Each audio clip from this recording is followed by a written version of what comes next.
பூசாரி, பூஜையை நிறுத்தியா? யார கேட்டு பூஜை பண்ற?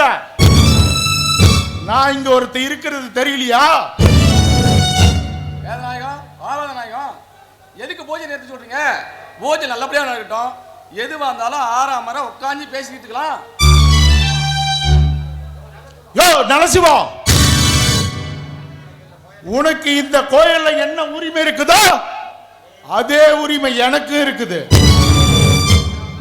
நான் வராம நீ எப்படியா பூஜை ஆரம்பிக்க சொன்ன? இந்த கோயில்ல நீ வச்சதான் அதிகாரமா இல்ல நீ வச்சதான் சட்டமா? நீயும் இந்த ஊரோட ஒண்ணுதான் மனசுல வச்சுக்க. இப்ப என்ன நடந்து போச்சுன்னு இவ்வளவு கோவப்படுறீங்க? கோயிலுக்கு வந்தமா சாமி கும்பிட்டமான்னு இருக்கணும். பொது இடத்துல வாய் பேசின நடக்கிறதே வேற. எங்க வேதநாயகம், எப்பவும் சாமிக்காக நாம தான் காத்திருக்கணும், நமக்காக சாமி காத்திருக்காது. எப்பவும் கோயில் முதல் மரியாதை நம்ம நல்ல சிலையாக்கு தான். உங்களுக்காக வழக்கத்தெல்லாம் மாத்திக்க முடியாது. இந்த ஆளை விட வசதி அந்தஸ்துல நான் எந்த வகையா குறைஞ்சவனா போயிட்டேன்? எனக்கும் இந்த கோயில்ல முதல் மரியாதை வேணும். நீங்க என்னதான் சொன்னாலும் உனக்கு முதல் மரியாதை கொடுக்க முடியாது. நீ ஊரோட பத்தவனா இருக்கிறதா இருங்க, இல்லைன்னா இதுக்கு மேல வாங்க இருப்போம். யோ பூசாரி, பூஜை ஆரம்பியா?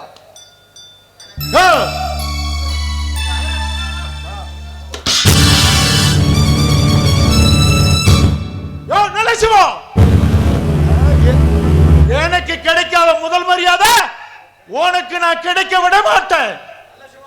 நரசிவம்,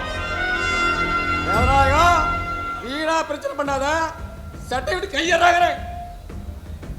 இந்த ஊர்ல முதல் மரியாதை எனக்கு தான் கொடுக்கணும். யாரையும் கட்டாயப்படுத்தி கேட்கல, கேட்டு வாங்கவும் கிடையாது. இந்த ஊர் மக்களா எனக்கு பார்த்து கொடுத்த சன்மானம். இல்ல நலசமையா, இந்த ஆள்கிட்ட போய் எதுக்கு விளக்கம் கொடுத்துட்டு இருக்கீங்க? பூஜை நேரத்தில் தகராறு பண்ணது இல்லாத திருநீரை தட்டி விட்டு உங்க சட்டையை பிடிச்சி இந்த ஆள் உங்களை மட்டும் அவமானப்படுத்தல, இந்த ஊர் மக்கள் அத்தனை பேர்த்தையும் அவமானப்படுத்திடும்.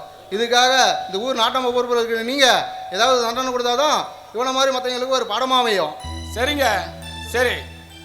யாரா இருந்தாலும், எந்த கொம்மனா இருந்தாலும், படைச்ச கடவுளா இருந்தாலும், தான் நினைச்சதா ஆசைப்பட்டது நடந்ததா சரித்திரமே இல்லை.